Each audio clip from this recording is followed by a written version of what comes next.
Bismillah ar-Rahman ar-Rahim. Alhamdulillah. Alhamdulillah Rabbil Alameen. Would you look at this right here for a minute? Yeah. Or either one of you to be fine. It just says right here, see, stop, can't wait to, can't wait, invited us to come to Virginia so we could tell what happened with us here. That is absolutely 1,000% bullcrap. Well, no. It's like, historically, I may get a call and say, yeah, we coming to D.C., and then I might get a call and say, yeah, we at the door right now. Like if I'm up at the store somewhere, I said, well, wait there. I'll be right there. Just wait there at the door. Because remember, we're here in D.C. They got the police on the line in Oakland. But if they done came all the way here to D.C. and outside that door, it's perfect. Although they're lying. They never, when they say, if they say we're here, we got an invitation from Virginia, we say great. They made that threat before, right? Like they made that threat before. They do that all the time. Yeah, they do that all. We can't pay it. I just wanted to show you that they put that on since. Remember, Negroes on the line, boss man on the line, and if you want to go fishing, you just throw stuff out there, like we did the other day, right? So they tried to come back right away. Everybody said, no, we don't want to hear it. But it's like they can say and do anything they want. It don't have no effect on us. They can talk all they want. Like on this, they had a picture. Let me show you this one again. This is a picture from 1969. Yeah, Bob Hoffman, the tailor, right? Yeah. Okay. Bob Hoffman worked for me. Everybody in Oakland knows he's my tailor. I don't work for him. I'm already the biggest Negro in the region. What could Bob Hoffman, some psychological game? I never saw Bob Hoffman nowhere but at the tailor office. They ain't got no picture, no record, no nothing that I ever showed up. I don't know. But they just run in their mouth. Okay, we don't do that. Everything we do, we sit back. We got weeks, months, years, redundancy plan, and we throw a line out. It don't make no difference. I'm sure everybody know whenever we say anything, we throwing a line out there. And it don't make no difference what happened. We just throwing out the line. And that's why we say white man on the line, Negro on the line. And you notice nobody responds to us but them.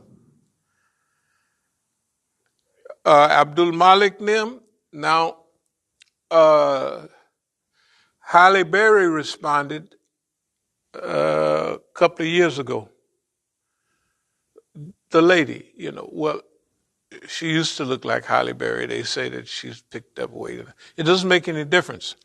But Daoud was here, and he said, yeah, you had a step in your, when I went down, a little spring in the step when I hit when I came by, I said, that was because the response, not because of, I ain't calling nobody. I put it out.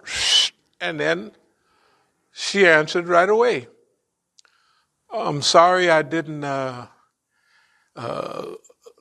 do something or other, and I'm ready to go out to California. I'm ready to pack up, go right today. That's basically what she said, right?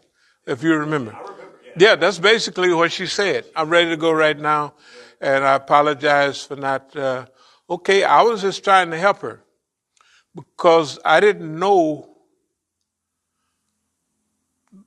whether the stuff was happening to her was contrived by them, is a trap for me, or whether it was serious, because all the people, the whole curly-headed crew was slick. You know, the whole curly-headed crew they was always up to something. And this lady, her mother was white, and her father was just a tar baby. He had to be the blackest thing in the world, which that's what I hear. I never saw him, but that's what I heard. And I technically reminded her of her father. You know, a girl will get that person reminds me of strength and stability and continuity, So all of that stuff, and that's normal. It's absolutely normal, the old song, I want to marry a girl like my dad had. In other words, like his mother is, this girl reminds me of mom. You know what I mean? How they look or something they say, and that happens to be sometimes the same one the guy married, although, right? This is normal. And so, no, this stuff is normal. So anyway, all the stuff that they talk about, I'll get to the subject in a minute, but it was all skullduggery going on. We had a place, I don't know if you ever saw the picture, it was called As-Sabiqun. It was like a clothing store, a masjid, it had the sign in the front.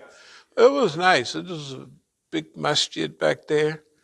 And the Negro used to be over Dar al-Hijra, used to be up at Howard. He spoke out there one time. Yeah, that's when, if you didn't know something was shady going on, you would know then. But anyway, you could walk. I took that picture as I would walk through an alley. Now the Shia place, we would stay around the corner, or right through the alley to the left was where I would stay all the time. So when she left Oakland, when she left Abdul Malik, and it was, I don't even want to talk about all of this. Might be our home. No, it ain't him. Good God Almighty. Excuse me a second. Assalamu alaikum. Hi, my name is Becky. I'm with the Healthcare Solution. How is your day going so far? Oh, I'm about to fall off the chair. I don't know is this scam, what do they call it? Scam likely. Are you scam likely? Huh? Excuse me, I talk to them like that all the time. If it says scam likely, I say, hello, scam likely? Then they hang up all the time. I don't tell them don't call no more. Sometimes I do, but I just answer the phone. I said, this is fun. Let me, Anyway, that's the way you have to treat everything in life, all this old funny stuff. Just like that. That has to be your attitude.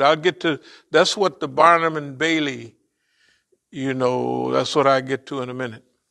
But if a person were to take, okay, I'm the big Negro in town.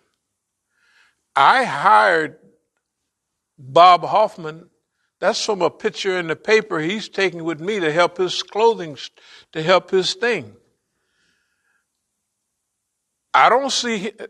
Whatever they talking about, some trick Bob Hoffman, there's no, that was in the 60s. That was probably 68 and 69. The last thing I got from him would have been in 70. And you can see the stuff, if you saw Superfly and them, and what was them guys, not the Mac, but all of that stuff was 73, right? And 72. I'm dressed like that in 1968 and 69. I didn't change the style. I'm the fashion, I am the trendsetter. Something everybody knows. There wasn't nobody thinking like that. And I was thinking the next step. When, okay, I'm fixing to get a big broham, and now I have to get clothes to go with. That's what niggas used to think. So I have to get the kind of clothes that go with the car. It's going to have 4 doors. It's not going to be a little old 2-door Coupe de Ville convertible. Nice, pretty car. It's going to be a gangster car. And you have to develop your gangster style of living. All that dumb stuff. And just because we was for real about all of it. But East Oakland Enterprises, we're the ones doing East Oakland Enterprises. East Oakland Enterprises, we're the ones locking up and helping everybody in East Oakland. Bob Hoffman don't have nothing to do with that. He's my tailor. Jewish tailor. I mean, it's okay, nice guy. But he's my tailor. I don't work for him. He works for me. Right? And everybody knows that. So what are the dummies? I'm not the dummies. I don't want to say anything about our friends. But they're slow. They're very slow. They sent me something today. That's what I was. These are recent pictures, So I just wanted to mention them because what are we doing last week? And they bit before we even hung, before the class was over. So we already know that's what we're doing. We're having a good time. And please, if you're talking the trash, you're going to go to Virginia, go on out there. Go out there to where the big one out there where they call the police on us, right? Or the same place where the guy, subhanAllah, the Ashrab Abdihi Laylan min al Masjid al Haram, he said, what was that? He said it's obscene, yeah. Obscene. He said, wait a minute. And we got that on tape, right? That's obscenity. So I said, I'm sure I repeated it. I said, so this is what you're calling obscenity? Yes, it's obscenity. I say, well, then I rest my case. I don't have to, all I do is put that before everybody. So actually, I would love for them to come here. To where? I mean, I know it's a 98% chance they're not coming, but it would be wonderful if they go somewhere out there. It would be just wonderful. I mean, it would be like if they wanted to see a Negro act a fool, because you can't lose. There's no loss. We got everything. Can you imagine? We got the transcript from court, and the lady lawyer is asking him, well, you said such and such. Why did you say that? Well, I was wrong. I shouldn't have said that. That's what the transcript says that. You know what I mean? In other words, he's lying about everything. And imagine if I don't even take a stand and tell nobody nothing.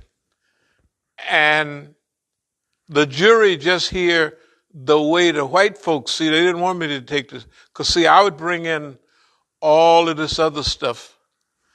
And they didn't want that in there. They just wanted the white lawyer. They all the police, you know what I mean? They just want a certain line. They had my son come in. You think they'd have held up the court for 2 or 3 hours? Because my son is always late. And he didn't say nothing I would say. He said what she would say. In other words, the lawyer told him what to say. The white lawyer, the lady. It's okay. With that, it must have been 30 minutes or less, because I walked out of the building, and when I come back, they was packing, putting stuff in the brew. This all over, you can go. It's free. I said, that's the fastest jury. The jury, and then they had all the sandwiches and apples and all that down on the cart. They didn't even eat them. For the jury to snack and eat, man, them people was gone. They was gone just like that. And that was without me testifying. That was with just, and they have, it's so, that's why I call it Barnum and Bailey. This is okay, we'll get into what we really wanted to talk. I just wanted to put them out there because to continue anytime we want the Negroes to respond to anything, or the white man, see, the boss man don't do nothing no more. You so notice, don't know Zionists, don't nobody, no matter what we say here, they don't write nothing. They might have put some little print in something maybe a couple of months ago, but that was just little, that wasn't, that was no follow through. They was just doing that to see if I bid at that. They already know. See, they've been manhandled by the Negro. They remember at Berkeley, when all African People's Revolutionary Party spoke there together. We manhandled them. We manhandled them in L.A. We manhandled them in New York with, what's his name? Hannity. We just manhandled the same thing y'all saw on that. That's basically what we were sitting back. Man, you a fool. You stupid. If that's our attitude. And then that's the thing. One of the things Hashim said. He said, well, the body language was clear. Like, I don't care nothing about y'all, which is stupid. Okay. Now, but no, we have to, we're going into process. We're into it right now, and we have a lot on our plate. We have a lot of organizing to do and stuff like that. So I don't know whether to go to the first thing or... Okay, I will. I'll go Barnum and Bailey approach. Okay. So we have them confused and we have them scared. And they're doing things maybe for different... We have to judge each thing on its own merit, although it has a pattern and although it has a flow. Okay. So they've become irritable about me staying here so long.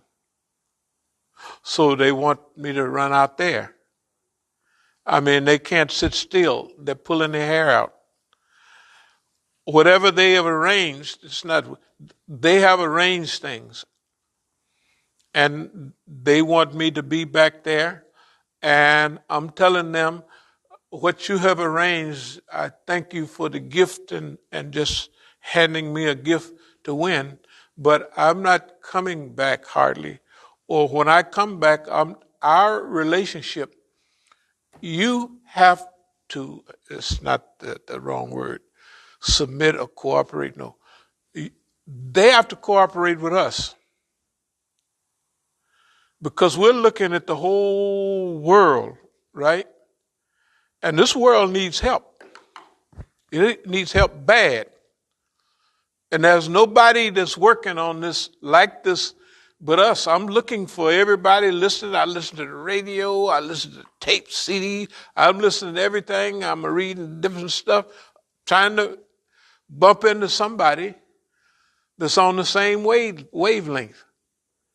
And maybe we just keep missing them. But even now, it's the time thing, is technically for me. I'll be 77 next few more days. Okay, so I'm not sweating it. I figure maybe I get to be 100. The way I feel now, I will. If I don't, I just okay. Boy, it was nice today, just getting out and getting a little run in, just the right old man run, but it's nice, and it wasn't, not that it get cold and people get old and the cold, but it was so nice that, you know what I mean, that I could do, my body was functioning like it ought to, which was nice. And I could stop and look around. I even saw some turkeys out there. There's turkeys over there and the thing, and there's a lot of them over there. You can tell where they are because they scratch up all the leaves. They scratch up the leaves, to get at the worm, whatever they're trying to get at, And it was just nice. So, but also considering what's really happening at this particular time, it's kind of affecting a few things, which I'll try to get to. The whole thing is still Barnum and Bailey approach. It's Barnum and Bailey. In other words, we have to big tent everybody. The time has to speed up a little, because we don't have no the things are moving so fast. If they say city 1, 2, 3 blew away last year, then city 7, 8, 9, 10, 11, 12, 13, 14, 15 may blow away this year. You know what I mean? Or drown or whatever, which that's what's happening. So we are here this is this is where we are. And everybody has lost the people who are older and middle-aged, they just stuck into stupid. They stuck on stupid. And only the young kids, you know what I mean? Like the little girl from over, but like that everywhere. All of them are saying, you guys can't leave us this. Nobody else done this in history. Leave the children.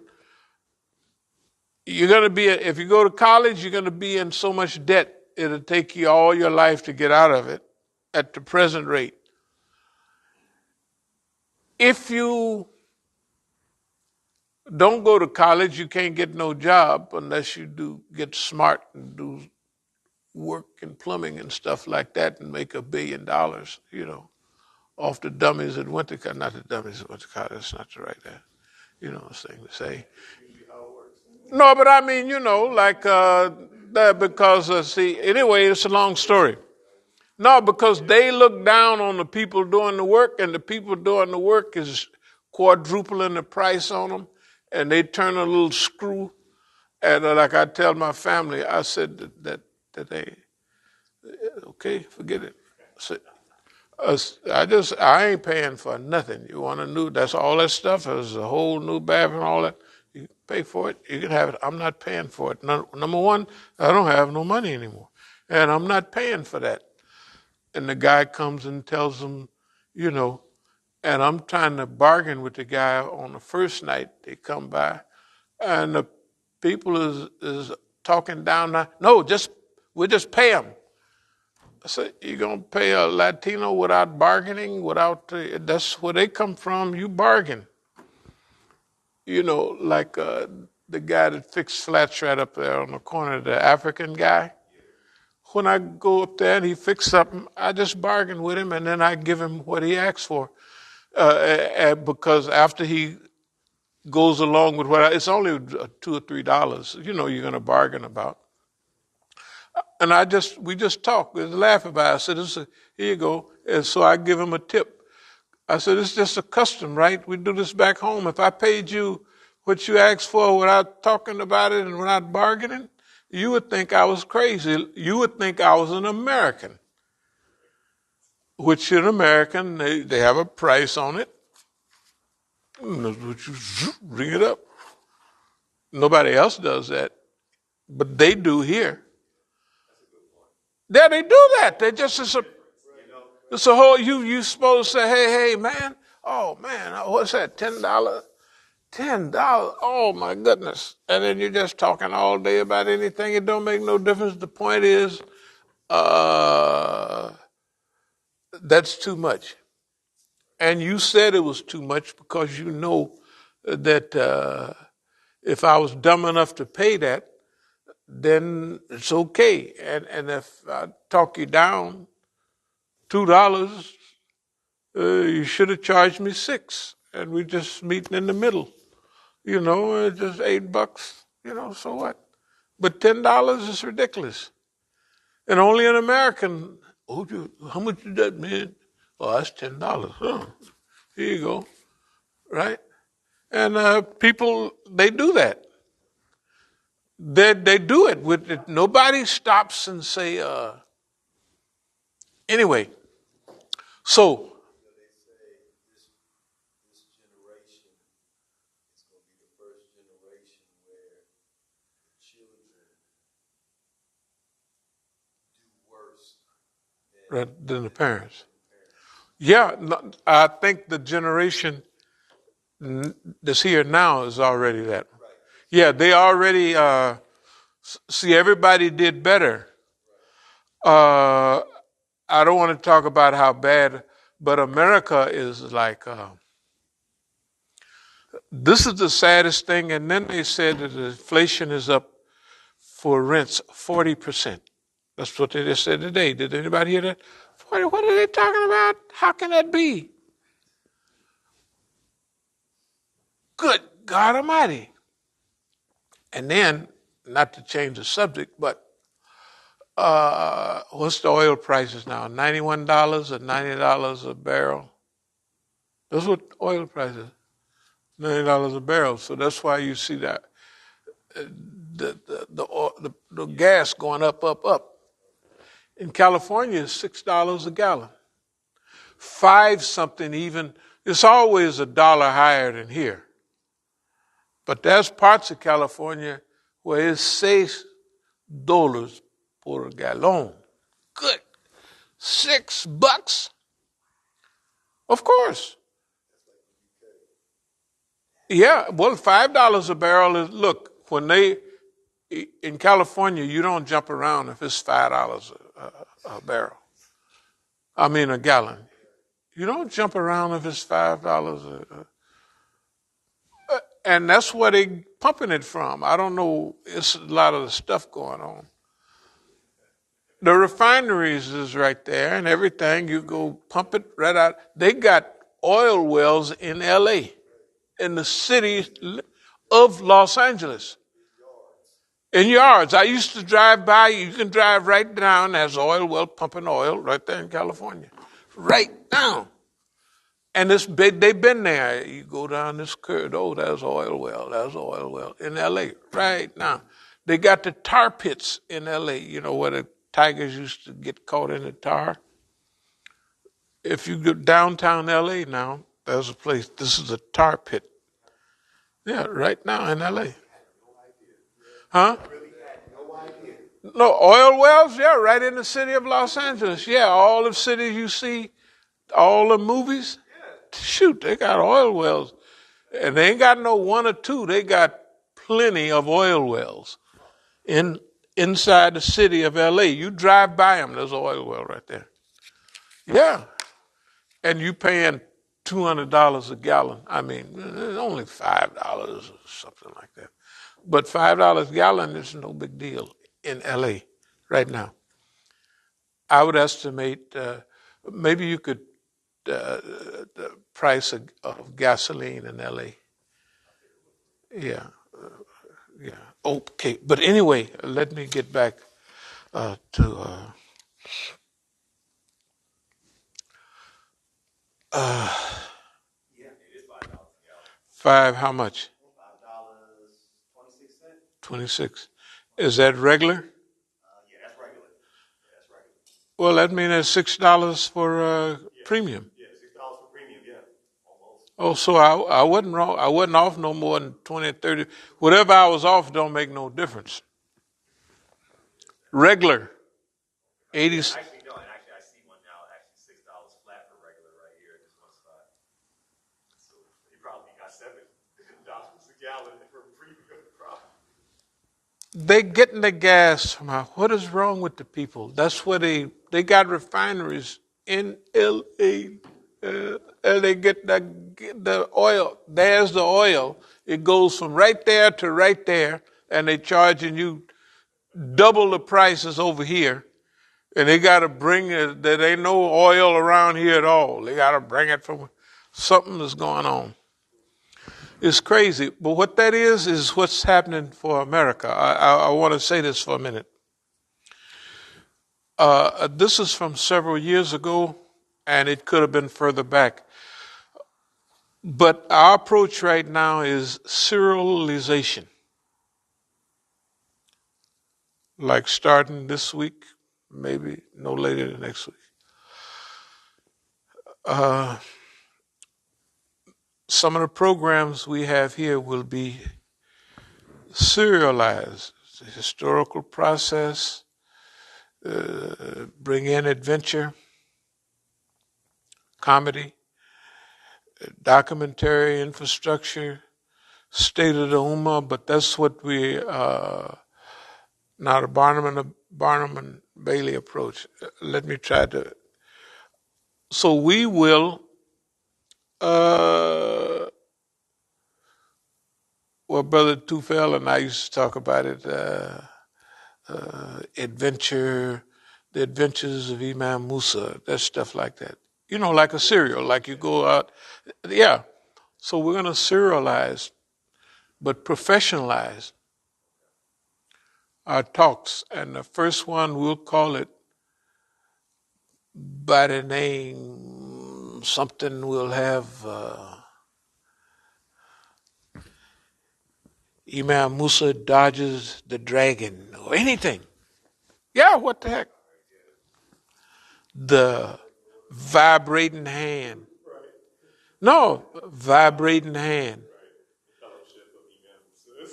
No. We're gonna any name everybody can choose. We're gonna do it this week. You can choose anybody that's free hand. No, we're gonna have fun with this. That's what we mean, Barnum and Bailey. Barnum and Bailey is good at advertising. So we're gonna Barnum and Bailey realize what we're doing because this is out of necessity, and you got to remember. If you want to get your message out, you could go through advertisement agency, you could go through this, that, or another, or you could just get on out there and shake it up. Okay, we have the ability, this is going to be Barnum and Bailey, modern with past, present, and possible future antics of the Negro reality in the United States of America, blended in with the Islamic presentation. We're going to have fun with it. That's what we're going to do. We're going to have fun with it. When you have fun, it's just like we say about kids playing in the snow, right? And every coach will tell you after you done trained real hard and the whole team has done sweated, and he'd say, okay, boys, go out there and have fun. You already went through, you already got it. Now going out there just like you was going to play out, in the backyard or down at the park, with all of what you didn't learn. Go out there and have fun. And that team's going to usually win. Because they're not gritting their teeth. We got to win. This is our Super Bowl. No, how do you play better? When you have fun. I don't have to catch it, but I am going to catch it. Shoop. Right? Because fun. Right? That's our approach with that's how if we internalize the stuff the government been doing us, we would be crazy. Because people that do that, they can last 6 months, a year, and 5 years, right? say that that's how Allah would console the Prophet Sallallahu He would internalize it and feel, bad for the people not accepting his message. But Allah told him, don't you worry about that.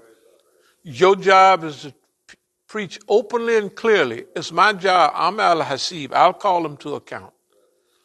Now suppose we sit here, nobody loves us. Nobody loves us. Which if you look around, that's what you'll feel. But that ain't nothing.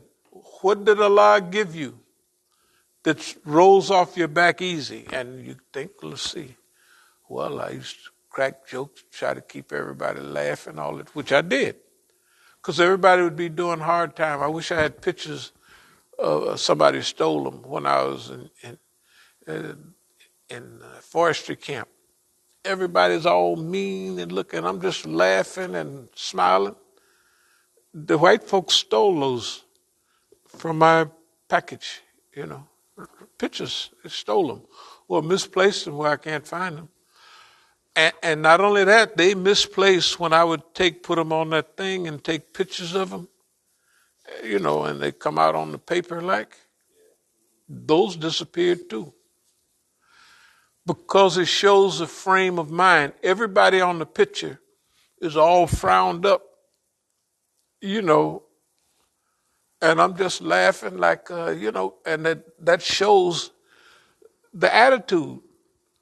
Oh, why should I be frowned up? We're working out here in the woods. And this is nice out here. I actually learned to that's why I like the forest. And I only run on, I run on the street if I have to, but not now.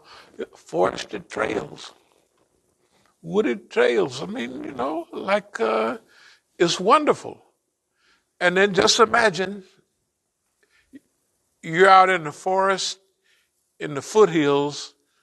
You go from the foothills to the mountains, and they have you working, and you're fighting forest fire, little stuff like that. But you're out, and that's when I learned that I like the outdoors. I like it, because when we moved from the country, I liked that, but I was too young to know that I really liked it. The woods. Who wants to see this old doggone benches and buildings all the time? Trees. And then you find out that, actually the trees be breathing in carbon dioxide and breathing out. So if you're running in there, you're getting fresh air, all that stuff. I didn't know it then, but, anyway. Serialization of history, the process, the adventure, the drama, the comedy, and the documentary infrastructure. All of that is tied into our approach and our attitude. Is that air hot or cold? Yeah, I don't know. Since I don't have no socks on my feet, you get the message early. But anyway, okay. So this is from years ago. This is where we are right now. This is part of the Barnum and Bailey approach.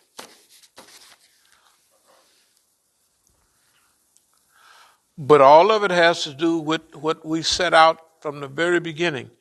Although this is old, this is dated 2015. Archivist, documentalist, chronicler, historian, educator, trainer, willpower, all of that. This thing about Barnum and Baileyism and serialization is way over a decade old. I would say Brother Tufel and I have been talking about it for decades. Was going to call it the challenges of Imam Musa or the something or other, because it would be like a serial. Every day you come in, you have. That's okay, this time is getting so close. This is the field, and there's so much stuff happening. We have to. We got a lot of stuff on the plate, so we got to do things, a few things that covers a whole lot. For instance, this Barnum and Bailey approach, this serialization approach, will go into making people aware, because we'll use a room over there for I don't know what they call them, podcasts or some of that stuff. We're not satisfied with the word we're putting out. The response is not even close to correct for what we're doing, and so we want to correct that. It's only a few people call, and if they call, if somebody told them to call. Yeah, it's just the child stuff. But I mean, it's so. One thing we have to understand is we're in that look. It don't make no difference how a person look at it. Mr. and Mrs. Negro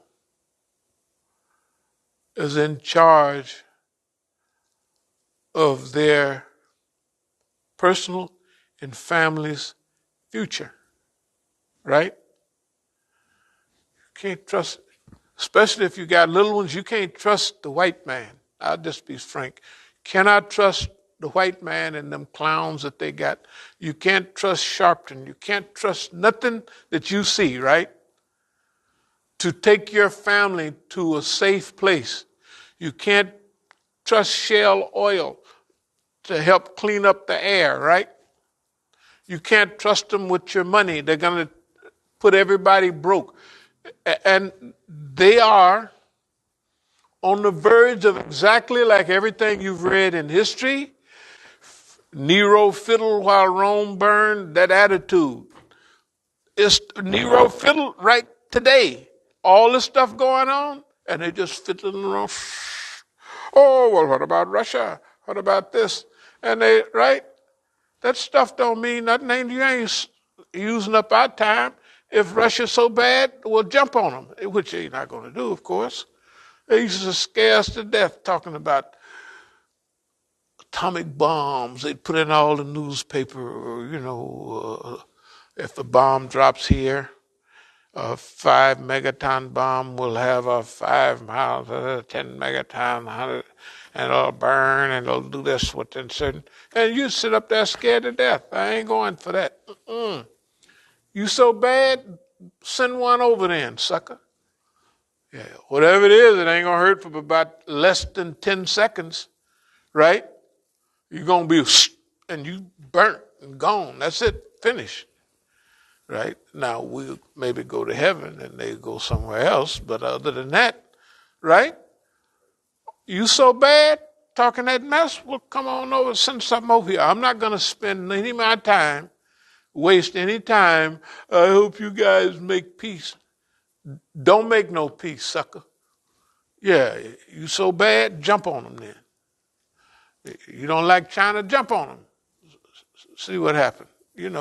They're going to threaten us and keep us uncomfortable so we can't think straight. No, that's all right in the 50s. Even a little bit of the 60s, but by the 70s and 80s, we saying, man, you scaring everybody to death. It ain't doing it. You just got people scared. So we're taking our own life back. Yeah, we're going to have fun here. And we look, it ain't nobody that I've even seen in history that manages the white man like we do. They just don't do it.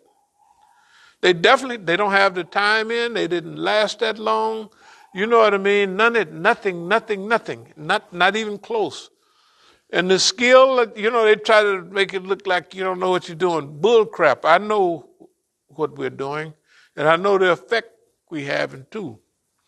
And you could tell the Zionists, the Americans, and we're reaching out to people that got some sense.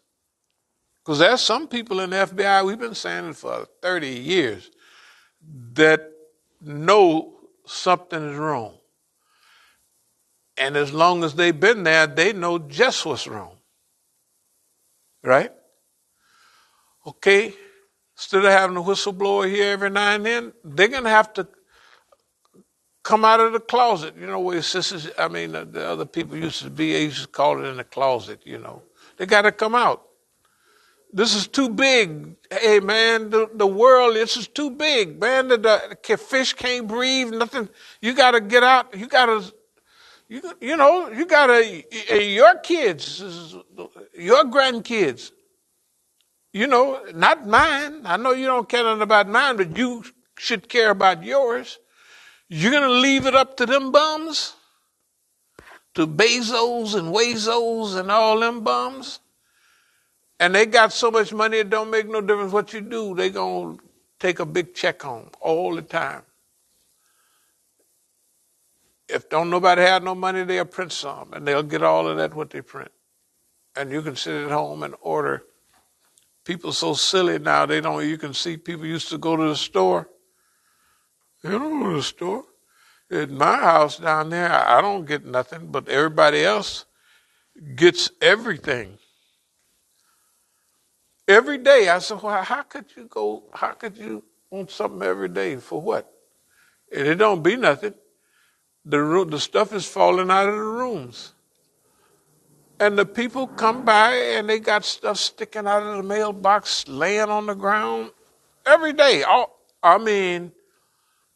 5 days a week at least. Let's say 4 days a week they done ordered something. And the other days they done ordered some food. The people won't eat that. I kind of got an idea. That's good food. Won't touch it. Won't touch it. I used to put the table up first for Sakina, where she'd come down and just stand in front of the table, remember? And make $80 or $90 for it. I would do them, put them together, and just set them there to get them used to, getting behind that table and coming in contact with people so that if anything happened, you will realize you don't have to starve to death.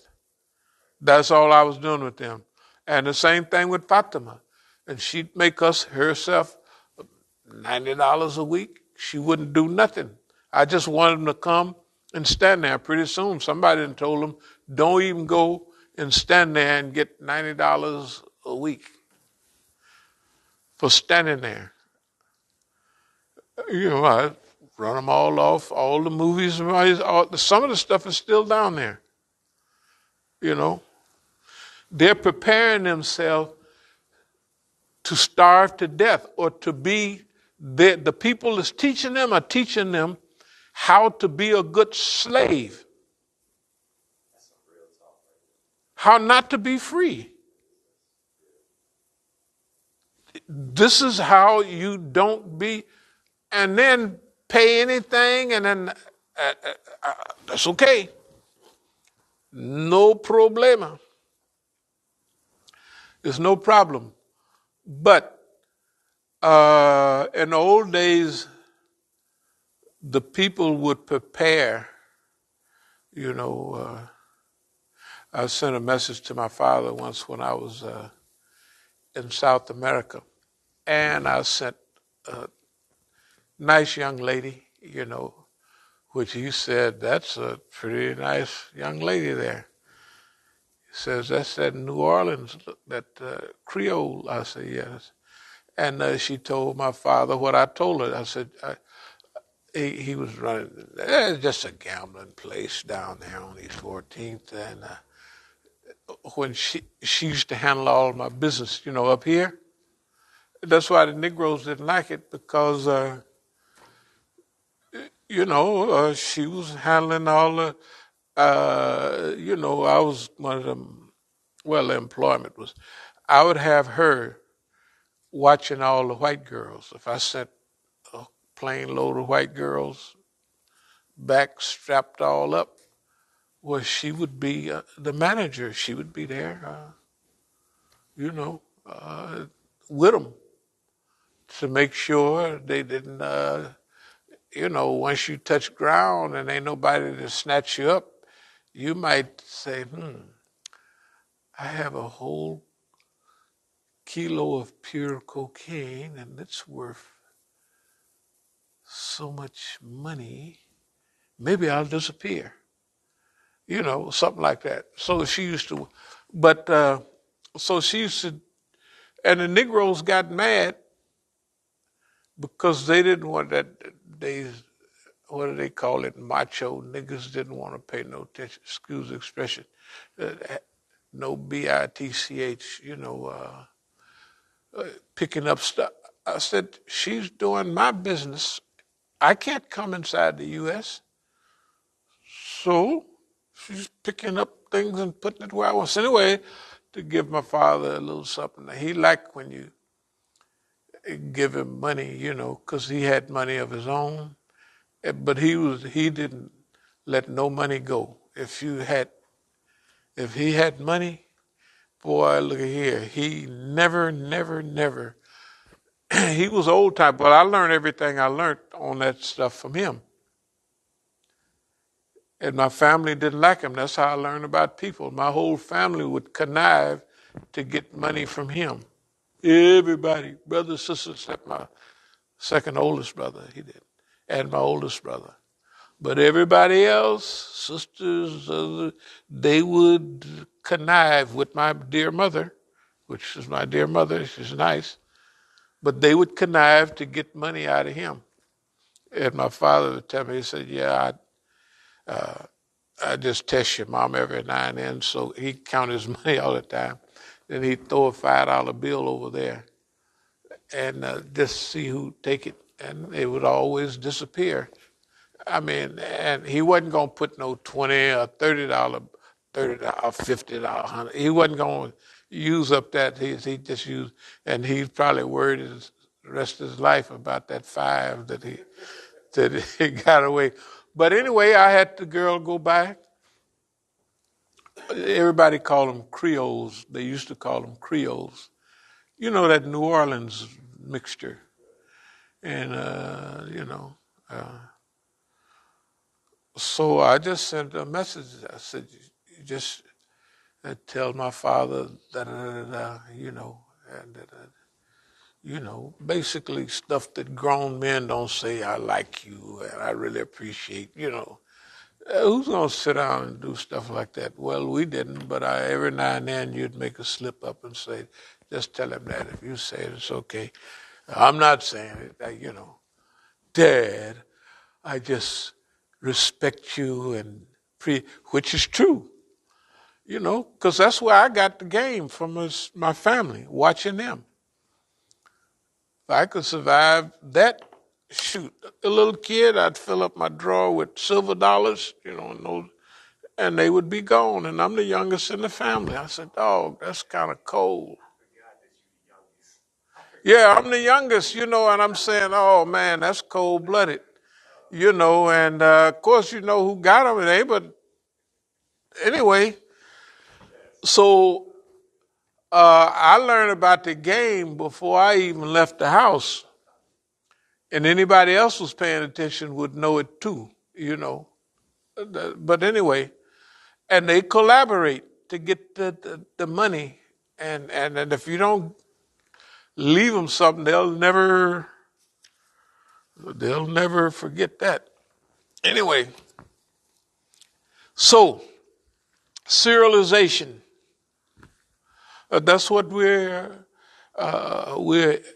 breezing into, and I won't elaborate on that much more. But that's, the things that happen, the things that we want to present, and we'll present them the way it's good, sounds good, and we'll keep a little humor, a little drama, right? Right. We'll call it mystery stuff like the shadow knows or something like that. Yeah. Why not? What the heck? White folks do it. Why should we be stuck up and all our jaws tight about this stuff?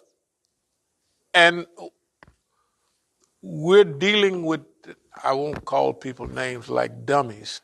I won't do that. But you notice the big Zionists and took themselves out of the picture. The FBI came here, they took themselves out of the picture. Right? They did. Abdul Malik and them is floated away. Even the people right down the street, I may mention them in a talk, but you don't never hear nothing about it. The only one left is they're nice people.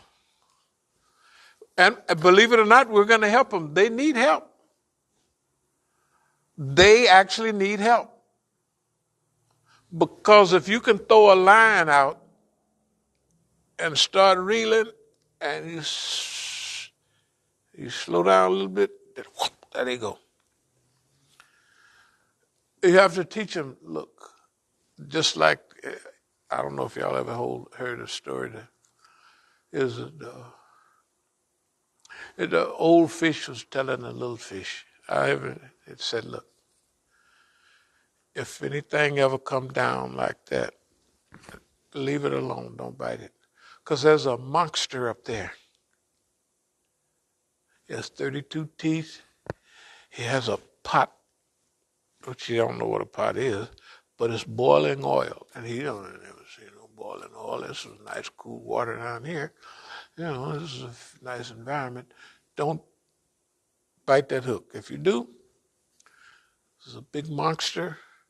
It's going to pull you up and you can't breathe. And it's going to cut you in little pieces and drop you in that oil. And the little guy swims around and he said, I don't see nothing like that. Right? Here comes the hook. And up he comes. He gets lucky though. They throw him back. And then now he's telling, he said, look, I know what the hell I'm talking about. I already know this. Now you don't know it? Look, there's a monster up there, right? And if he pull you up there, you breathing and having plenty of fun now, and you can wiggle around. You can't do that up there. And he'll throw you out on there's stuff up there they call ground, and you can flop around, but you can't go nowhere. He got you tied up, and you're going to dry up and die. And he may just start cutting on you and drop your butt in some burning oil, right?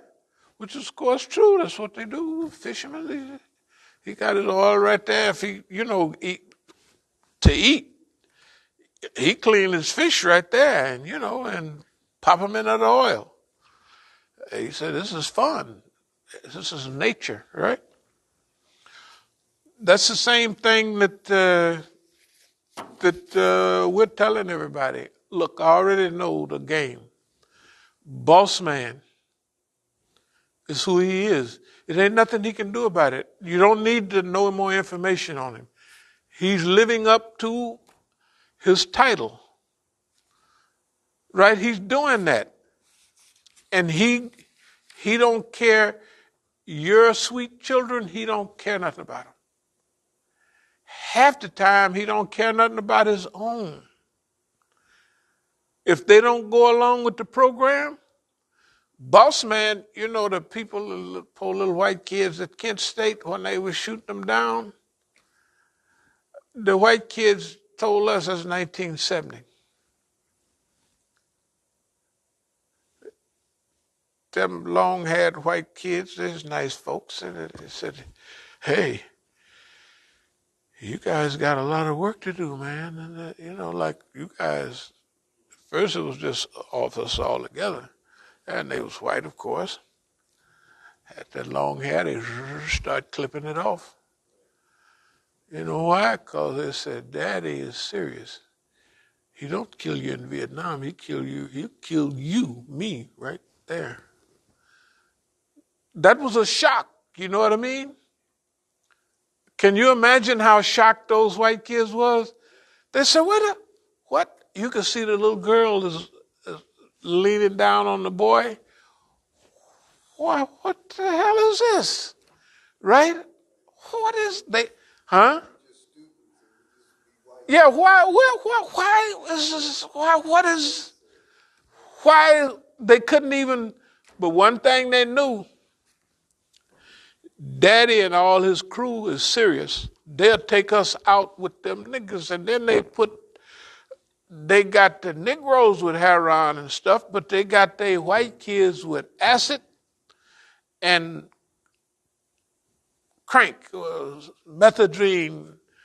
White people always like that methadone crystals, you know what. You know what? The talk now is about that. That's like the new spiritual awakening is acid. You know, people are going to, you know, practitioners and being counseled on tripping. Which kind of trip to go on? Yeah, so that's they bringing that back to where it's normalized. Why? So they're recycling that spiritual. No, they recycle everything, and then look, they misled them. They gave us the Negroes, and they gave them white kids, Timothy Leary and them. Turn on, tune out, something other, run them crazy. He never got killed, and he died of old age. You know, they just did a number. Those people are serious about their wealth. They're not happy with it, but it's all they know. You know, what's the name? Get the little magazines, People or something. Rashid. So I've been. You could probably tell. I've been. It comes to the house, so I read it. This week, Jennifer Lopez is on there, and Ben Affleck. Affleck. You know he's an Arab because of the name Affleck. Michelle Affleck is the one started the Ba'ath Party. Same party in Syria, and same party, the Ba'ath Party, and is a Christian Arab. So if his name is Ben Affleck, you know, he's an Arab. Don't make no difference. And poor Jenny, you know, she's a Puerto Rican, but she plays nice roles. She could play white people. She could play all kind of stuff. But she likes Negroes. Her and Puff's daddy, them was all, you know, and all. So, but they're not happy with all the stuff. If you get what, you know what I mean? This stuff should help people understand. That's why I was reading the stuff about the other little white lady, the one that is taking all the money. Britney Spears, free Britney. She was lucky she had all them white folks, right? They was working her to death in Vegas and just because they could. I mean, she didn't even get no time off, and they said she's crazy. You know, well, if she's crazy, then don't work her so hard. But anyway, we get a chance to visit that stuff, and we don't find nobody happy, no matter what they got. I don't, you know. Therefore, there is no happiness in what they're doing. Now I feel a little different. I'm all right. So I would like that everybody had some type of stability like that, you know, where they, you know, was all right. But they don't because they're chasing the wrong thing. It's not there. They're looking in the wrong place. You know, you can't find it there. It's not in Hollywood. It's not in how it looks, you know. Your wife is not how she looks. She's more than that, you know. Your husband is not how big his muscles is. There's something else going on. And if people don't get that, they're in trouble, you know. And other people are so dumb, if they don't have that, they think that's not the, oh, no. Y'all can hear me. Well, I tell you, y'all been so bad, I'm not going to even push this thing because y'all been bad. And you're a little slow. I'm not going to use any bad language, but I just tell you. Y'all got to speed up. Look, I'm not bragging, but I'll put it this way. If 50 years ago I was the wealthiest man in town and trying to share it with everybody, which I did, okay, and go all around the world and have all the police running around, Interpol, Negro Pole, it don't make no difference, everybody. And I'm still here, and I've been doing over 40 years of Islamic work inside of the United States with the Zionists, the Americans, and then you guys, all the Negroes. Can you imagine all the Negroes? Think about it. All the Negroes, all the Arabs, all the universities, all of y'all, everybody, and we're still here just grinning like it's okay, which it is. Now, you talking about you gonna come on out here. I dare you. You just talking about really what you gonna tell everybody, right? All we do is we got pictures of what y'all do. We got arrest reports. We got all that stuff. Remember, silly, they kicked that stuff out of court that y'all put in there in what, less than a 45, in less than a half an hour. This is the court. And I didn't even say nothing that I just one or two little things. And remember they asked you, did you say such and such? You said, I shouldn't have said that. And the lawyer said, you lied, didn't you? Well, I misrepresented. That's slow mentality type of thing. That's not brilliant. That's like almost, of course, you don't feel sorry for people, but I'll put it this way. The government has clowned y'all all that. Nobody else is around, just you and Khadijah. Why? Because everybody else is slow too. They're slow. Abdul Malik them is slow. All the Arabs and everybody in the pack, all the kids and students from UC, Berkeley and UC, all of them have flown away. Do you know, you may not believe it, but Ahmed Shama came in here a while back and asked me, what do you want us to do with our bayah? I said, you mean that thing from 12 years ago? He was bald-headed. He didn't bald-headed. That's how old he was students. He's halfway bald-headed. He almost have grandchildren now. Look, I'm going to help y'all because you need help.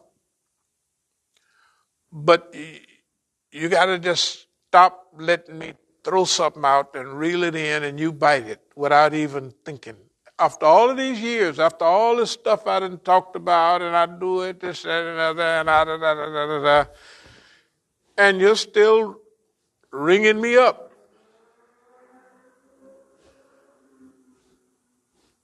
This is insanity. Talking about Bob Hoffman. Bob Hoffman worked for me, stupid. I mean, I'm not going to call your name because remember, y'all call the police on the nigga. I remember I was in court and y'all say, remember when I was calling you and telling you, do this, do that, and said, that's because I was just having fun, but they will tell, and remember the judge is with them, the lady judge. The lady judge she's as stupid as they are. No, she's as stupid as they are because I got the paperwork. She says if you have something that you want to show in paperwork, you put it out here. So I put out the paperwork. I got the stuff that says what I wanted to say, and then I got some of the stuff that they wanted to say. I put theirs out there and gave it to the judge, and she's a dummy. She said, well, I'll look on here and see who's on the people of record. Well, I gave them an old one that had them on there as a record. Because you could just go down and get it at an office. You just say, I'm so-and-so, and fill out the paper, and they give it to you. It's not like you got to, so they said all that in court. So this is what I wanted to do, judges, to see, because the stuff is on the record. What the judge saying, we're in court. And the judges are slow. They messing with a Negro and they think this, we're at a great system. And all I sit there, I said, let's get them to say that. And then so when I go back to court, whenever I get ready, that's on the thing. It's on the, didn't you say that, Judge? But you didn't know the law, that's not, you're a judge and you didn't know that was just a piece of paper? And you're a judge? That's what I'm asking, because I'm going to be the one fighting my own case. I'm asking, you mean, and then was you rolling your eyes at me when we was? No. Well, okay, you wasn't rolling your eyes. But let's read the transcript then. It sounds like you rolling your eyes at me with your voice. Right? I mean, I can have fun. I'm the one going to fight my own cases. I can say what I want. They can't stop me from talking. Right?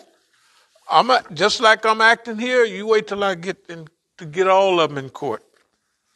And then here's the people trying to threaten me with somebody in Virginia. That's what it said, right? Virginia.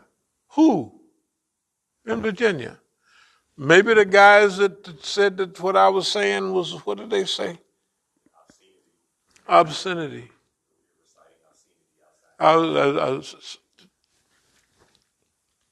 This is so much. This is why it's fun. You have to keep it fun. If you start analyzing the way it is, you start getting mad.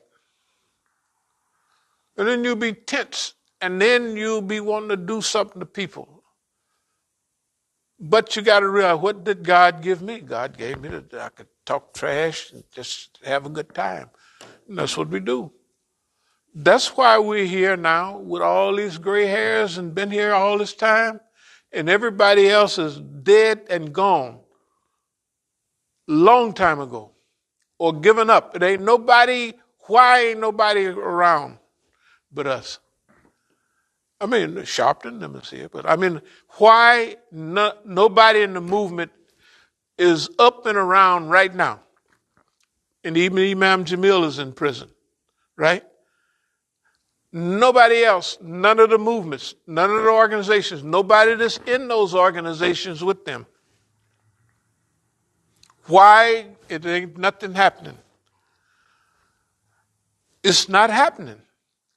It's happening with us. If this world is going to be, from our perspective, we have to do it. This big part we have to play. And not only where we are now, but when we move along, we have to have the same attitude to help people not to become murderers. Because after a revolution, y'all ever heard of Robespierre and them, the guillotine, French Revolution? Boy, they had that guillotine, Gillette, was rolling. Right? The Russian Revolution, Chinese Revolution, even the dear American Revolution, a few people up and disappeared. And then the minute George Washington got power, he turned crazy, right? The white boys got a song. What is it? About the Whiskey Rebellion. We've been doing this whiskey since 1792. That was the Whiskey Rebellion. It was in history.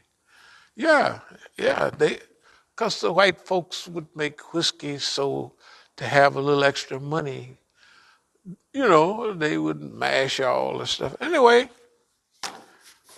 and then the government gonna come when they get power. You done fought all the British and run them off, and now George and them is in power. And see, the Declaration, not to get into history, but the Declaration of Independence is different than the Constitution. Anybody even just read into the Declaration of Independence is from a people that desire freedom and da da da da da da da, right? And they fought that whole war under the Articles of Confederation, 1775. And then the Constitution is we have charge now. Therefore, you got to follow these. Well, we was just out there fighting 2 weeks ago. That's nice and everything.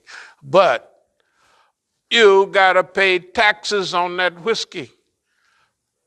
You want us to pay taxes on the whiskey? Hell, we don't have no money, but we get a little corn mash and we Irish whiskey and whiskey it up. And we have it all year round. I mean, up into the winter. We can't save vegetables that long. So we can sell a little whiskey to each other to get a few coins to get us past. And now you want to tax that? That's and you know what we do. What's happening with y'all? You didn't pay us from the revolution yet. We was barefooted out there at the Battle of Trenton and all that. We was barefooted. Valley Forge. We was, hey man, then now y'all want to, that's what the Whiskey Rebellion was about. George Washington, Benjamin Franklin, Shoot. all those people, they had money. Those are the fat cats. Of course they had money. As you begin to talk about it, Yeah. history, I'm like, yeah, that was George Washington and friends going back to take. All they might as well just have the king here. Just that these were all them people at the Continental Congress and everywhere. The governor, give me liberty, give me death. That's the governor of Virginia at that time, right? Yeah, of course they were. But that's why the Whiskey Rebellion, the poor people are saying, man, we done just fought the British and run them off, and now we don't have but a few extra shillings.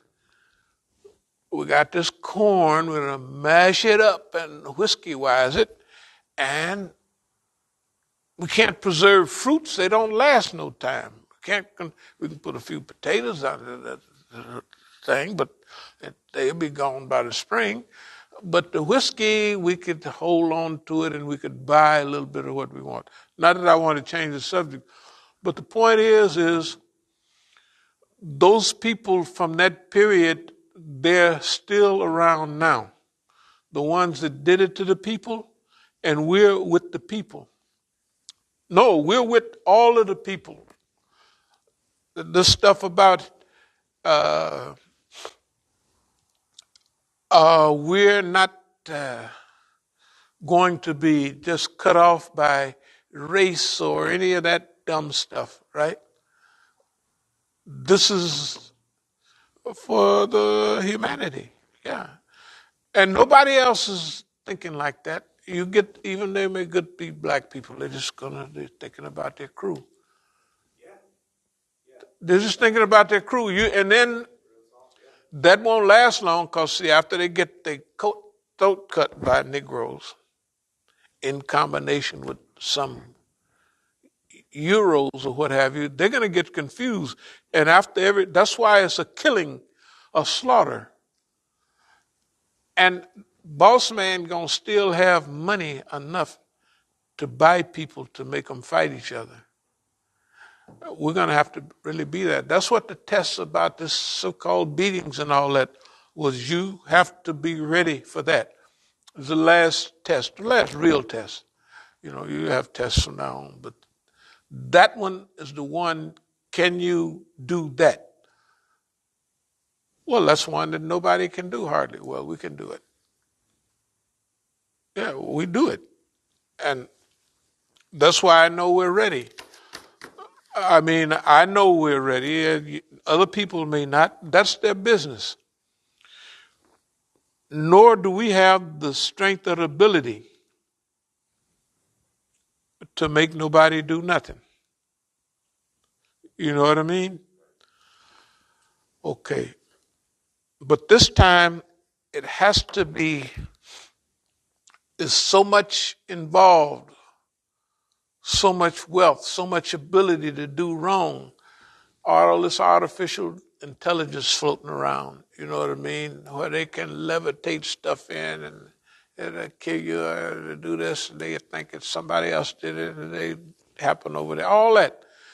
We have to be mature and we have to help the people go through this period or we'll have a wasted opportunity and mass slaughter. Mass slaughter. Okay, other people are playing. Look, they have to be crazy not to think that what they're doing right now, I know they was lying on the radio. It couldn't be that. They said, that the increase of prices just recently is 40%. Anybody here? Yeah, I've heard that number too. Yeah. 40%. And ain't nobody making no money. You know, people are starving to death. Homelessness is far and wide. They forget the Depression. Franklin Roosevelt pulled it out with all them WPA, this programs, you know what I mean? He pulled that was the closest America ever been to rebellion. The bonus army came here in the 20s and MacArthur run them out. They was all parked all down in Anacostia, right? And they took tanks and ran the bonus army. They said, we want our bonus now. And they was saying that song, we done built highways to the sky, but buddy, can you spare me a dime? Or something like that. The people cannot read simple history, and that wasn't, some people were still alive from then, right now, still walking around. Maybe they were little children.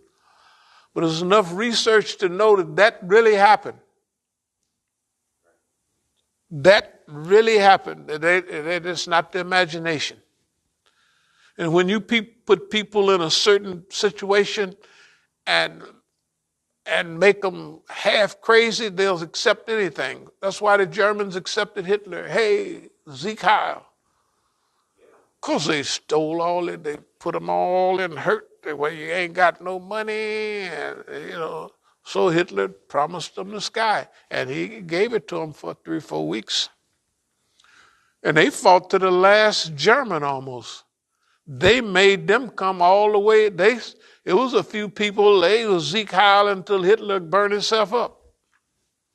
Yeah, I don't know who burned himself. I mean, a lot of people say he went to Argentina. That's okay, it don't make me no difference, right? In a place like Bavaria. And people have testified that, the Führer, well,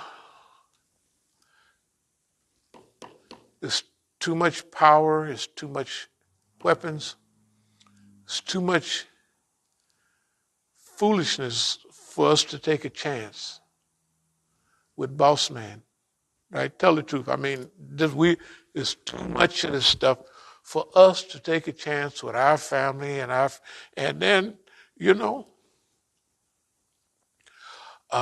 so we have to, if we're the only ones sitting in here that's even thinking about this stuff, then we have to do it. I mean,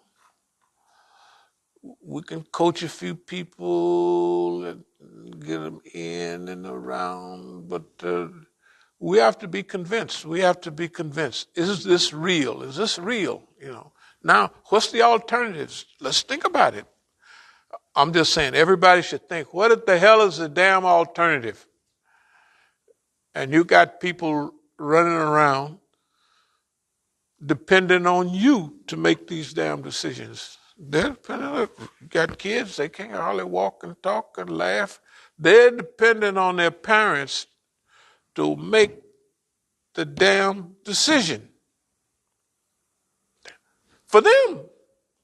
They'll burn their behind quick. They won't say, oh, this is poor little children. They just like. They definitely doing that right in our face. They the first one. Women and children, they kill it. Hey man, what are we gonna do? Look, we got to examine if the Negro is correct, if the Negro makes sense, then let's F the rest of the people. If they want a new car or something, let them have it. Hell, you go on, nigga. I don't care. But is this true? Is all the stuff that we've been discussing all this time true? Have the forecasts come out 80%, 90%? Don't let it be like 95 or 98% correct, right? Forecasting, if this stuff is like that, and it don't make no difference whether it's coincide with what they wanted to do, what they're trying to do. Has it been that concise? We ain't going to say all the time, but the majority of the time. Hell, nobody asks to be comfortable here. Hell, and I mean, we got it pretty good. You know what I mean? Go to Yemen if a nigga don't like it here. Excuse me. Go to Yemen. Go to Lebanon. Go to Iraq. They just blasted all that stuff down and say, okay, we're going home. And you there and you don't have a country. It's all gone. And they sent a few $1 million a day to Afghanistan. Like it's, you know. And you wonder why Iran is holding out. Iran don't have to be perfect, but they got the right idea. They said, no, man, bump y'all. Bump y'all, just bump you, man. You know, F you. That's what they're really saying, technically. In Farsi, that's what it means. Right? F you, man. You do anything you want, then you want me, you won't tell me. No, man, bump y'all. And they got rid of the coons, the Iranian coons, and all of them. They sent them there with their friends. Who's a little pink lady, pink. Yeah. They say you go there with them, and then they get all mad. You know, hey, look, the transition, the changeover is coming. Now, what it is I know this gets redundant, but we have an opportunity to shape and fashion some things. And then it's just a mathematical, well, how often is this correct? And what does that make sense? And, that type of thing.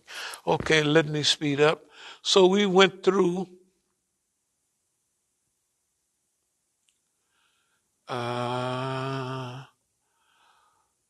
one-stop institution, historicize, archive, chronicle. Right. This stuff is so much now, we'll have to combine a lot of stuff, because we don't have, technically, we don't have the time to organize step by step and movement and So, at this point, I would like to say, are there any more questions? Because there's a few things I would like to turn this off in a minute and we'd say.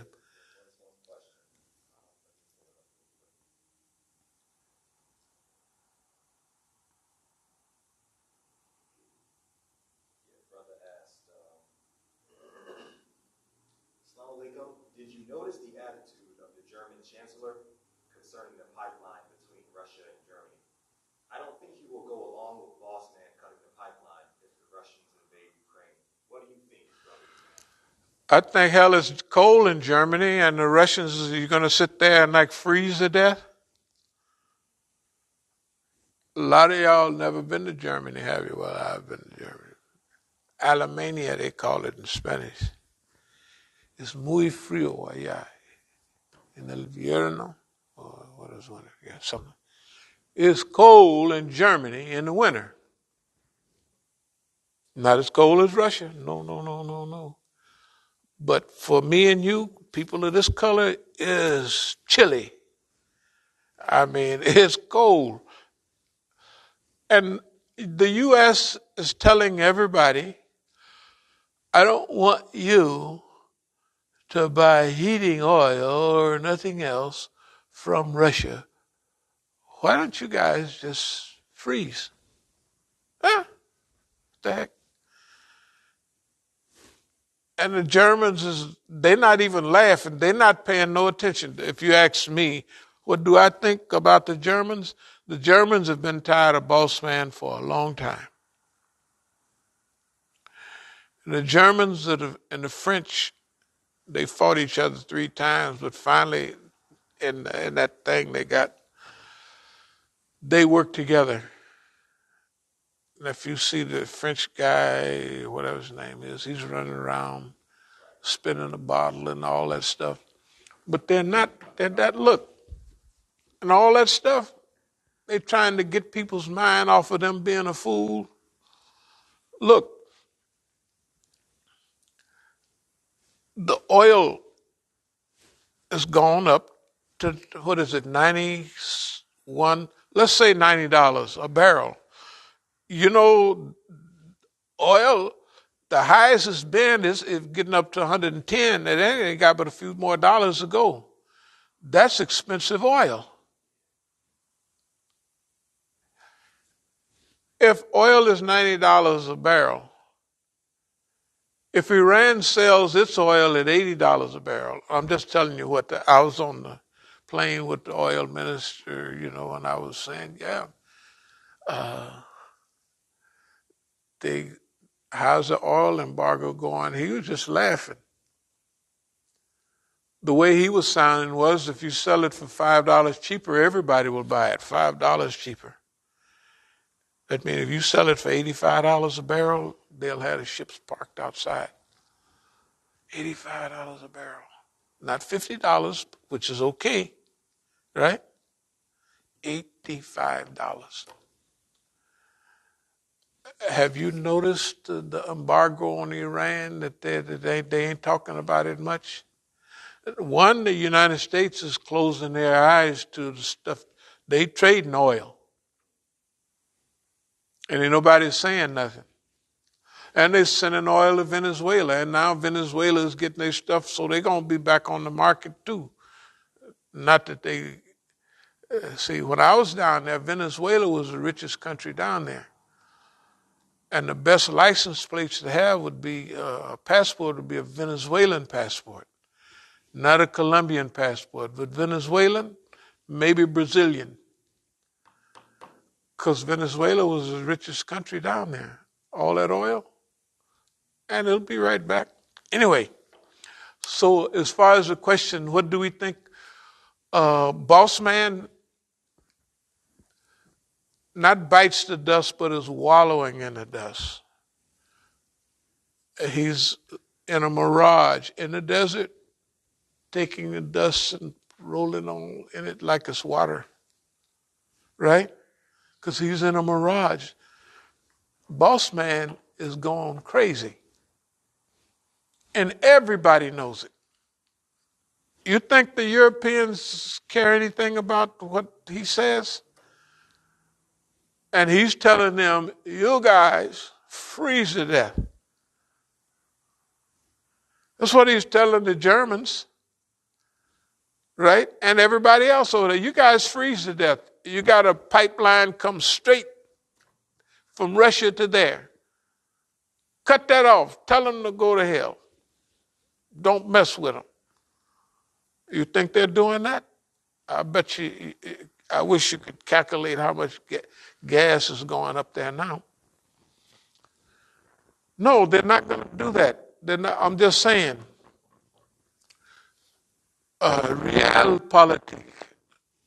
political reality. A boss man is done because, see, everybody have seen that boss man ain't doing nothing for nobody but himself. And it ain't for the American people, it's 2 or 3 people getting all of it. And they saying, bump you Germans, bump all of y'all, right? And that's why ain't nobody with boss man no more. And they need to go, well, there's too much. Man, we just taking your customers, and they're not going to get them submarines for, they got to build those things. That'll be 10 or 15 years before they get them. Just because you had yours out there ready to go, half built and ready to go, run on gasoline or diesel, whatever they run on. Don't buy those as if they forget. You know what I mean? As if they done forgot that. Well, you saw the uprising. So Germany, France always hang together. And they hang together. So what in the world is people, when you start going down, you start losing it. I mean, individuals or governments, when I saw a lot of people that was big before, and when they start, it's like any movie you saw. The guys were robbers and they were doing very well, and then they get closing in on them, and it's always just one more job. We're going to do this and buy a ranch in California, and we're going to. I didn't do that. I saw enough pictures where I said, "That's it. I'm gone now. I don't have to do no one more job." Not only did I leave, but I had enough money with me to help everybody else when I left. Big time. That means that somebody has to be thinking ahead and planning ahead. And then they have mama and papa bloomer-headed people that can't count to 5. I'm not saying that I know anything, but they're going to run them up against somebody that was outdoing them 60 years ago. Right? And then the people are so dumb, they let the police hold them by the hand and take them down, and you do this. And everybody look at them doing that. It's insanity. That's why all of this is easy. It's the easiest thing that ever happened. The only thing is,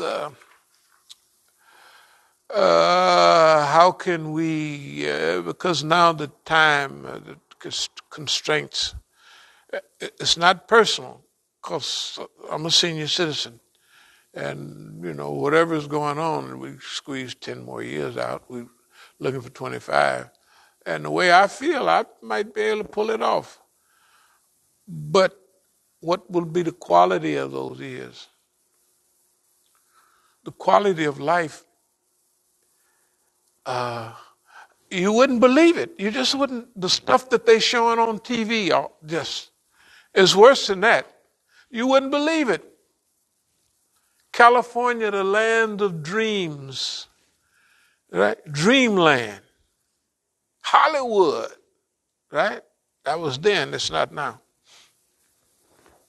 It's unbelievable. They let it slip through their fingers. From greed, instability, bad management, they let it all slip. They've had their chance. They, them, that, whatever. Now we have this earth, if we're the Khalifa, which we think we are, we have to make it right. Just because they have everything, we have a shot at it, and it's our responsibility. This is our duty, what we're talking about. It's our duty. Oh, no. Look how you talk about your own mama. She was a thief. Maybe they putting words in my mouth that I said something about my mother. I said my father threw a $5 bill over the thing, right? And he would tell me that it's missing.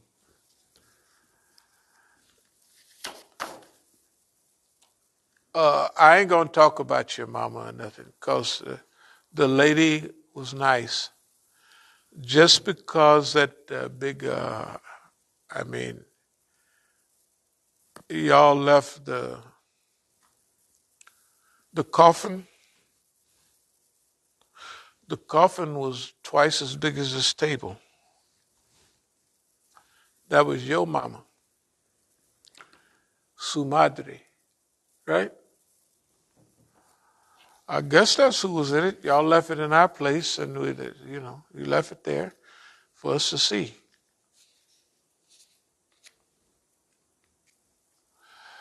My mother and father, all of them died happy with me, just as happy as they could be. And everybody knew it. So you shouldn't play the dozens, especially if you're not in no shape. I don't want to change the subject or nothing, but you're just not in a, you guys got to wrap it up, because you're just blowing your whole life. You sound ridiculous. You don't make sense at all about nothing. You don't make sense. You're the laughing stock of the world. Laughing, ha, ha, ha, ha. That's right. You're the laughing stock. And tell the truth, I hate to tell you this, I'm the hero of the story. I was a hero in the dunya, a hero in the deen. The hero, that's Imam Musa. He helped everybody. We had a school here, $500,000 for the school. All the kids loved it. Because I said, we want the school to be like kind where I used, so I'd take the kids out. They stopped me from being the principal, because I'd take them, ride them around and go buy ice cream, because that's what, if I was in school and messing up, I would want the principal to take me out, give me a ride around, right? Go to ice cream place. So I was doing them like they said, you can't be the principal anymore. I said, okay, forget it. Y'all do it. Then they wanted the poor little boys come with a butter knife. They wanted to suspend. I said, oh, you can suspend. And then they wanted to do stuff like, they owe $3,000 or $4,000 or $5,000. So what? I'll pay for it. That's what they would say. I said, you can't blame it. This is the best school in town. You can't put the kid out because they got dumb parents. That's what I said. You call down and ask. That's what I said. Everybody knows that. You guys don't do the stuff like that. You're not that type of a, God didn't give it to you to do that. So far, maybe you'll get it later. So far, you guys should stop calling me because you don't have nothing. Stop. You don't want to put no thing up. This is the Imam Musa and this is us. You don't want to do that, because everybody going to look at you, then they're going to look at us. They're going to say, oh, man. Talking about y'all coming out of Virginia. You come on out here, I'll tell you.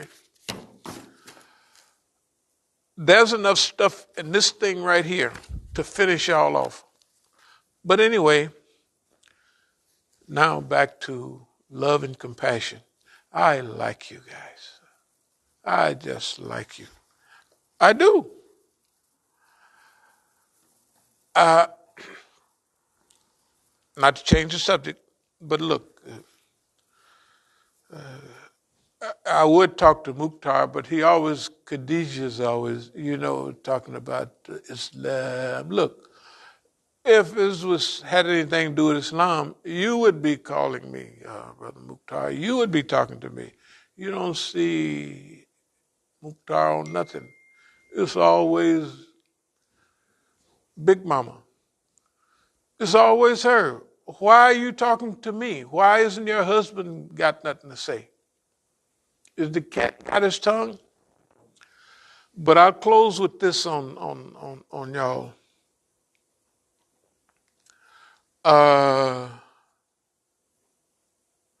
Whatever's going on in your life, I didn't do nothing. The only thing I had was good, and we always tried to facilitate anything. Like if you beat up all the pretty girls, Khadijah, pretty girls, especially the light ones, if you beat them up, you know, you outweigh them and stuff like that. And only thing they have their own problems. They were just pretty. Okay.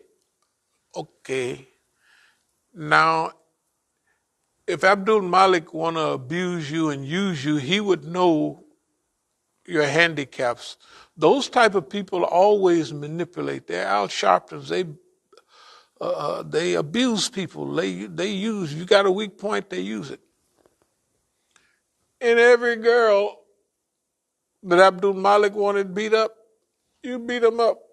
The pretty little yellow girls from San Francisco State, the pretty little girl, Halle Berry, you beat her up.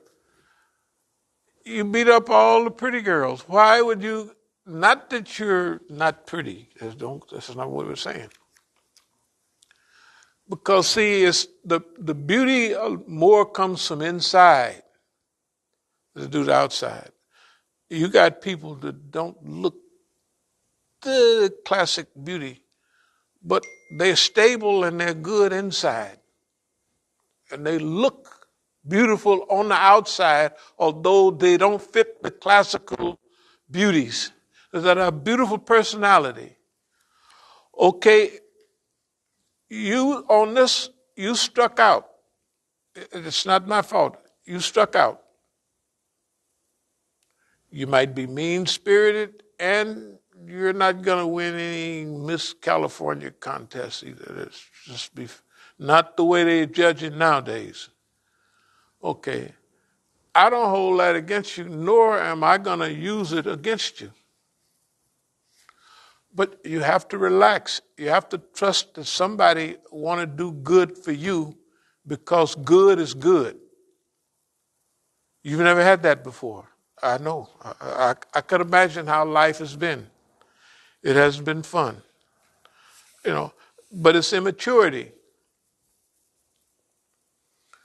It's immaturity that at a certain age, if you haven't learned how to deal with certain things that God gave you and try to enhance them and improve them, it's because that's your fault. It's not nature's fault. It's not Allah's fault, because there's certain people that may look just like you, but they're accepted differently. You got a lot of growing to do. And no sense trying to take it out on me, because, you got to remember, I was Big Hank 50-something years.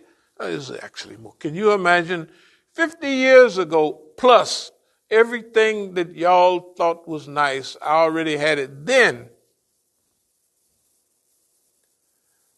And I give away, I'm not bragging, I can't help it, but I just wanted to say this here. I give away, I don't keep nothing for myself. I sleep on the floor over there to this day. And I slept on the floor in the office, and I had my family sleep. They didn't like it, but, they did till we got it together. Okay, I found out over 50 years ago that was a lifestyle for me, not the big rich stuff. It wasn't the right lifestyle. I didn't like it. I just didn't like it. Ain't nothing I can do about it. I didn't like it. Everybody else, that's it, man. I got to have it, and they'll die for it. Not me. When I get it, I give it to somebody else, just like here. when we have that, which we'll have when we get our billions of dollars, whatever we get, we're going to give it to the people. That's what we're going to do with it. You don't have to worry. In fact, if you get in line, we'll give you something, even though you might have your lips stuck all out, dragging the ground. We don't do that. If we fell for the weakness and cheapness that y'all are about, then you would be controlling our lives. You would be controlling our lives. We would be mad. That's stupid. Do you think that I'm going to let somebody that's unhappy and sad make me unhappy too? And I'm happy. I just can't. Look at here. I just can't get around more than I'm happy about it. I'm telling you, at least I'm acting like it. I feel like it. I think I'm happy. Maybe I didn't run myself crazy. I think I'm happy and fulfilled. I don't know what's wrong with y'all. But no matter what happens, as long as you have that attitude and that behavior, you're going to be a failure. You're going to fail. I don't want to talk like this, but right now you're a massive failure on everything. You don't enjoy nothing. You don't enjoy life. You don't enjoy each other. You don't enjoy. And you calling me, as happy as I can be, trying to make me unhappy? I don't do that. I didn't do it in Jahiliyyah when I was younger, and I definitely don't do it now. So if you want any guidance or friendship, just come to me. I spread what I have. Okay, let's see. Was there any more questions? Okay.